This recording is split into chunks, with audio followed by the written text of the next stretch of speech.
সন্মুখত প্ৰিয়ভাজন হৈ পিছফালে ক্ষতি কৰা বন্ধুক সততে ত্যাগ কৰিব লাগে বুলি চাণক্য নীতিত কৈছে। কৈছে পৰৈক্ষে কাৰ্য হন্তাৰং প্ৰত্যক্ষে প্ৰিয়বাদিনম বৰ্জয়েত তাদৃশ মিত্ৰম বিষ কুম্ভং পয়োমুখম। অৰ্থাৎ তেনেকুৱা বন্ধুক সততে ত্যাগ কৰিবলৈ কৈছে। যে সন্মুখত প্ৰিয়ভাজন হৈ পিছফালে ক্ষতি কৰা বিধৰ বন্ধু যদি থাকে তেনেহ'লে তেনে বন্ধুক সততে ত্যাগ কৰিবৰ কাৰণে পৰামৰ্শ দিছে চাণক্যই। নমস্কাৰ, মই শ্ৰী তীৰ্থৰঞ্জন গোস্বামী শাস্ত্ৰীয়ে আপোনালোকে লৈ আহিছোঁ আগষ্ট মাহৰ সিংহ ৰাশিৰ ফলাফলসমূহ। অৰ্থাৎ সমগ্ৰ আগষ্ট মাহটো সিংহ ৰাশিৰ জাতক জাতিকাসকলে কিদৰে পাৰ কৰিব, তেওঁলোকৰ স্বাস্থ্য, তেওঁলোকৰ শিক্ষা, তেওঁলোকৰ কৰ্মস্থান, তেওঁলোকৰ ধনস্থান, তেওঁলোকৰ প্ৰেম প্ৰণয় বিবাহ আৰু তেওঁলোকৰ পাৰিবাৰিক দিশ, চাকৰি বাকৰি, কৰ্মসংস্থাপন ইত্যাদি সমস্ত বিষয় লৈ আপোনালোকৰ মাজত এটি ভিডিঅ' প্ৰস্তুত কৰি লৈ আহিছোঁ। বিশেষকৈ সিংহ ৰাশিৰ জাতক জাতিকাসকলে ভিডিঅ'টো শেষলৈ চাব, নিশ্চয় উপকৃত হ'ব। আৰু এইখিনিতে এটি অনুৰোধ, যদিহে আপুনি মোৰ চেনেলটোৰ কাৰণে নৱাগত তেনেহ'লে মোৰ চেনেলটি ছাবস্ক্ৰাইব কৰিব আৰু মোৰ ভিডিঅ'সমূহ আপোনাৰ বন্ধুবৰ্গলৈ লৈ যোৱাত নিশ্চয় সহায় কৰিব। আহক আমি আগষ্ট মাহৰ সিংহ ৰাশিৰ ৰাশিফলসমূহ বা সিংহ ৰাশিৰ ফলাফলসমূহ জানিবলৈ চেষ্টা কৰিম। আমি প্ৰথমতে আৰম্ভ কৰিছোঁ যে সিংহ ৰাশিৰ বৰ্তমান সময়ত গ্ৰহচক্ৰ কি ধৰণৰ। চলিত গ্ৰহচক্ৰত সিংহ ৰাশিৰ লগ্নত, সিংহ ৰাশিৰ ফাৰ্ষ্ট হাউচত কেতু গ্ৰহই অৱস্থান গ্ৰহণ কৰিছে, ছেকেণ্ড হাউচ ধনস্থানত মংগল গ্ৰহই অৱস্থান গ্ৰহণ কৰিছে আৰু তৃতীয় স্থান ভাতৃস্থানত অৱস্থান গ্ৰহণ কৰিছে চন্দ্ৰ গ্ৰহই। সপ্তম স্থানত ৰাহু, অষ্টম স্থানত শনি আৰু একাদশ স্থানত শুক্ৰ আৰু বৃহস্পতি একেলগে অৱস্থান গ্ৰহণ কৰিছে আৰু দ্বাদশ স্থানত ৰবি আৰু বুধাদিত্য ৰাজযোগে অৱস্থান গ্ৰহণ কৰি এক মিশ্ৰিত ফলাফল নিৰ্ধাৰিত কৰিছে। অৰ্থাৎ সিংহ ৰাশিৰ জাতক জাতিকাসকলৰ ক্ষেত্ৰত বিভিন্নটা দিশত অত্যন্ত সুন্দৰ বুলি বিবেচিত হৈছে আৰু কিছু কিছু দিশত কিছু অশুভ বুলি নিৰ্ধাৰিত হৈছে। সেয়েহে আমি বিশদভাৱে জনাবলৈ বিচাৰিছোঁ। প্ৰথমতে আমি আহিছোঁ স্বাস্থ্য সম্বন্ধীয় বিষয়খিনি।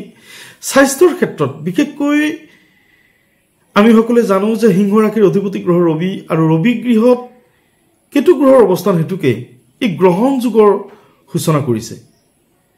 চন্দ্ৰগ্ৰহণ, সূৰ্যগ্ৰহণ এনেধৰণৰ অৱস্থাত আমাৰ যেনেকৈ শুভ কাৰ্য নহয় বা আমি খোৱা লোৱাৰ ক্ষেত্ৰত কিছু ৰেষ্ট্ৰিকশ্যনত থাকোঁ বা আমি বিভিন্ন গ্ৰহণৰ সময়ত আমি বিভিন্ন ব্ৰতত থাকিবলগীয়া হয় বা বিভিন্ন ধৰণৰ কিছু কথা এৰাই চলিবলগীয়া হয়, ঠিক তেনেধৰণে সিংহ ৰাশিৰ ক্ষেত্ৰত বৰ্তমান গ্ৰহণ যুগৰ সূচনা কৰিছে।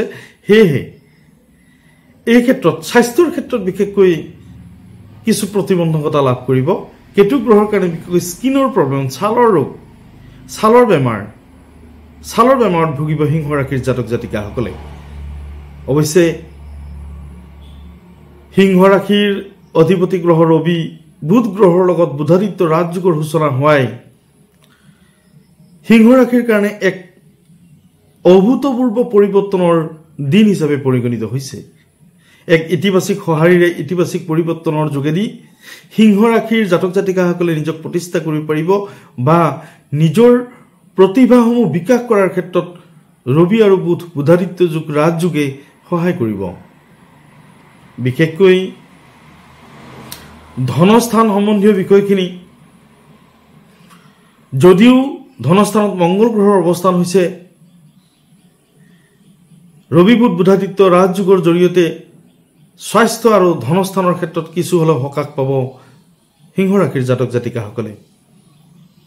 স্কিনৰ সমস্যাত ভুগিব, মূৰৰ বিষৰ সমস্যাত ভুগিব পাৰে বা তৎক্ষণাতেই বা অকস্মাতেই তেওঁলোকৰ পৰি যোৱা বা ৰক্তক্ষৰণ এনেধৰণৰ সমস্যা উদ্ভৱ হ'ব পাৰে। স্বাস্থ্যৰ ক্ষেত্ৰত কিছু সাৱধানতা অৱলম্বন কৰিবলগীয়া প্ৰয়োজন আছে। আমি আহিছোঁ শিক্ষা দীক্ষাৰ ক্ষেত্ৰখনত কেনেধৰণৰ ফলাফল লাভ কৰিব সিংহ ৰাশিৰ জাতক জাতিকাসকলে। সিংহ ৰাশিৰ জাতক জাতিকাসকলে যেহেতুকে ৰবি বুধাদিত্য ৰাজযোগ হৈ দ্বাদশ স্থানত অৱস্থান গ্ৰহণ কৰিছে। সেয়ে শিক্ষাৰ্থী বিদ্যাৰ্থীসকলৰ কাৰণে অত্যন্ত সুন্দৰ দিন বুলি বিবেচিত হৈছে। ৰাজযোগৰ কাৰণে বিশেষকৈ তেওঁলোকে ৰাজসিক পদমৰ্যাদা লাভ কৰাৰ লগে লগে শৈক্ষিক ক্ষেত্ৰখনত নিজৰ প্ৰতিভা বিকাশৰ ক্ষেত্ৰত এক নতুন সুবিধা লাভ কৰিব। তেওঁলোকে নেতৃত্বৰ সুবিধা লাভ কৰিব। দক্ষতাপূৰ্ণ বিষয় তেওঁলোকে প্ৰকাশিত হ'ব বা তেওঁলোকে সুবিধা পাব। তেওঁলোকে নিজক প্ৰতিভাত কৰি তুলিবৰ কাৰণে সুবিধা লাভ কৰিব আৰু তেওঁলোকে আন মানুহৰ দ্বাৰা প্ৰশংসিত হ'ব বা যশস্যা লাভ কৰিব।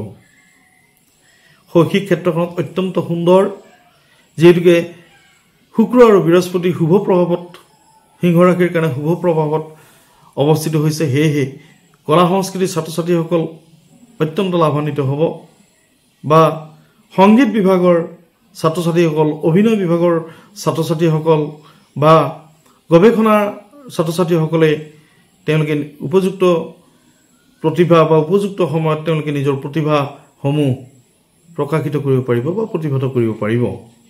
শৈক্ষিক ক্ষেত্ৰত বিশেষকৈ বন্ধুৰ লাভ হ'ব। বন্ধুৰ যোগেদি তেওঁলোকে নতুন কৌশল, নতুন আয়ত্তকৰ, নতুন শিক্ষাবিদ্যাৰ কাৰণে তেওঁলোকে লাভ কৰিব প্ৰচুৰ সুবিধা। আৰু বিশেষ বিষয় শৈক্ষিক ক্ষেত্ৰখনত যে সিদ্ধান্ত ল'ব নোৱাৰা বা সমস্যাত যথেষ্ট ভুগি থকা ব্যক্তিসকলে এই আগষ্ট মাহতে তেওঁলোকে এটা সুস্থিৰ সিদ্ধান্তৰ অধিকাৰী হ'ব আৰু শৈক্ষিক ক্ষেত্ৰখনত অগ্ৰসৰ হ'বৰ কাৰণে সাহস যুগুতাব। তেওঁলোকৰ স্মৃতিশক্তি বৃদ্ধি হ'ব এই মাহটোত। তেওঁলোকৰ আত্মসংযমতা বৃদ্ধি হ'ব, তেওঁলোকৰ ধৈৰ্য বৃদ্ধি হ'ব বা কনচেন্ট্ৰেশ্যন পাৱাৰ তেওঁলোকৰ যথেষ্ট বৃদ্ধি হ'ব বা শিক্ষাৰ লগত পঢ়া অধ্যয়নৰ লগত সংযোজিত কৰাৰ ক্ষেত্ৰত তেওঁলোকে সুফল লাভ কৰিব। আমি আহিছোঁ ব্যৱসায় বাণিজ্যৰ ক্ষেত্ৰখনলৈকে, যিহেতুকে ৰবি বুধ বুধাদিত্য যোগ হৈ অৱস্থান গ্ৰহণ কৰিছে আৰু সিংহ ৰাশিৰ প্ৰতি শুভ দৃষ্টিকাৰক হৈছে। সেয়েহে বুধ গ্ৰহৰ শুভ প্ৰভাৱ বিশেষকৈ ব্যৱসায়ীসকলৰ কাৰণে অত্যন্ত সুন্দৰ। তেওঁলোকে নতুন ব্যৱসায় লাভ কৰিব। তেওঁলোকে বিশেষকৈ ট্ৰেডিং বিজনেছ বিনিয়োগকাৰীসকলৰ কাৰণে অত্যন্ত সুন্দৰ। ঠিকা ঠুকুৰিৰ লগত জড়িত হৈ থকা ব্যক্তিসকলৰ কাৰণে অত্যন্ত সুন্দৰ। তাৰ লগে লগে মাটি বাৰী ক্ৰয় বিক্ৰয়ৰ লগত জড়িত হৈ থকা ব্যক্তিসকলৰ ক্ষেত্ৰত অত্যন্ত সুন্দৰ বুলি বিবেচিত হৈছে। ব্যৱসায়ৰ ক্ষেত্ৰত অৱশ্যে মংগল গ্ৰহৰ অৱস্থানে কিছু কিছু ক্ষেত্ৰত জটিলতা বাঢ়িব। পুৰণি লেনদেন বা পুৰণি বিষয়সমূহ পুনৰ উজ্জীৱিত হ'ব বা দিবলগীয়া ধন বা দিবলগীয়া বিষয়, এই ক্ষেত্ৰত তেওঁলোকে কিছু অসুবিধা লাভ কৰিব। আমি আহিছোঁ চাকৰি বাকৰি, কৰ্মসংস্থাপন এই ধৰণৰ বিষয়খিনিত। একাদশ স্থানৰ শুক্ৰ আৰু বৃহস্পতিৰ সুপ্ৰভাৱ লাভ কৰিব সিংহ ৰাশিয়ে। একাদশত বৃহস্পতি যাৰ কুকুৰে মৈতানে তাৰ, এনেধৰণৰ বিষয়ৰ সুফলাফল লাভ কৰিব সিংহ ৰাশিৰ জাতক জাতিকাসকলে। তেওঁলোকে চৰকাৰী চাকৰিত মকৰল হ'ব বা শুক্ৰ গ্ৰহৰ কাৰণে মেডিকেল ছায়েন্স বা মেডিকেল ডিপাৰ্টমেণ্ট, জনস্বাস্থ্য কাৰিকৰী বিভাগ, গড় কাপ্তানি বিভাগ, হাইকোৰ্ট, লোৱাৰ কোৰ্ট বা কৃষি বিভাগ, এনেধৰণৰ বিষয়ত বা স্কুল কলেজৰ চাকৰি, এনেধৰণৰ চাকৰিসমূহ মকৰলৰ সুবিধা পাব। আৰু যিসকল লোকে কোম্পানী বা ক্ষুদ্ৰ উদ্যোগ, কুটিৰ শিল্প বা এনেধৰণৰ বিষয়বিলাকত জড়িত হৈ থকা ব্যক্তিসকলে সুফল লাভ কৰিব। তেওঁলোকে চৰকাৰী সাহায্য লাভ কৰাৰ সম্ভাৱনা আছে বা তেওঁলোকৰ ব্যৱসায় উন্নীতকৰণৰ এক উপযুক্ত সময় বা তেওঁলোকৰ ব্যৱসায়ৰ ক্ষেত্ৰত নতুন পৰামৰ্শ বা নতুন বন্ধুৰ সংযোগে তেওঁলোকক ব্যৱসায়ৰ ক্ষেত্ৰত উন্নীত কৰিব। আমি আহিছোঁ পাৰিবাৰিক ক্ষেত্ৰখনত। পাৰিবাৰিক ক্ষেত্ৰখনত অত্যন্ত সুন্দৰ। বৃহস্পতি আৰু শুক্ৰ গ্ৰহ একাদশ স্থানৰ পৰা দৃষ্টি নিক্ষেপ কৰা হেতুকে পাৰিবাৰিক ক্ষেত্ৰখনত অত্যন্ত সুন্দৰ।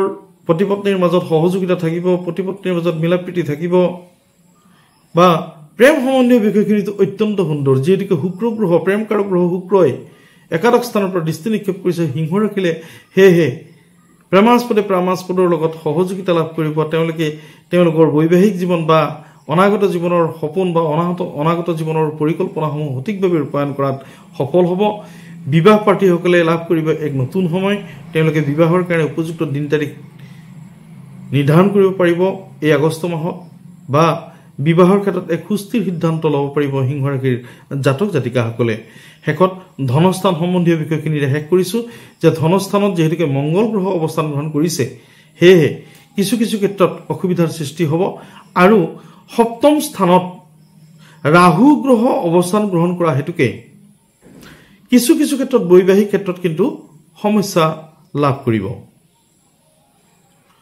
প্ৰিয় বন্ধু বান্ধৱীসকল, সিংহ ৰাশিৰ জাতক জাতিকাসকলৰ বাবে এই আগষ্ট মাহটো কেনেদৰে যাব বা তেওঁলোকৰ সমস্যা কেনেধৰণে সমাধান হ'ব এই ধৰণৰ বিষয়খিনি লৈ আপোনালোকৰ মাজত উপস্থিত হৈছিলোঁ। যদি ভিডিঅ'টো ভাল লাগে তেনেহ'লে এটা লাইক কৰিবলৈ নাপাহৰিব আৰু কমেণ্ট বক্সত গৈ ওম নমঃ শিৱায় বুলি কমেণ্ট কৰিবলৈ নাপাহৰিব। ধন্যবাদ।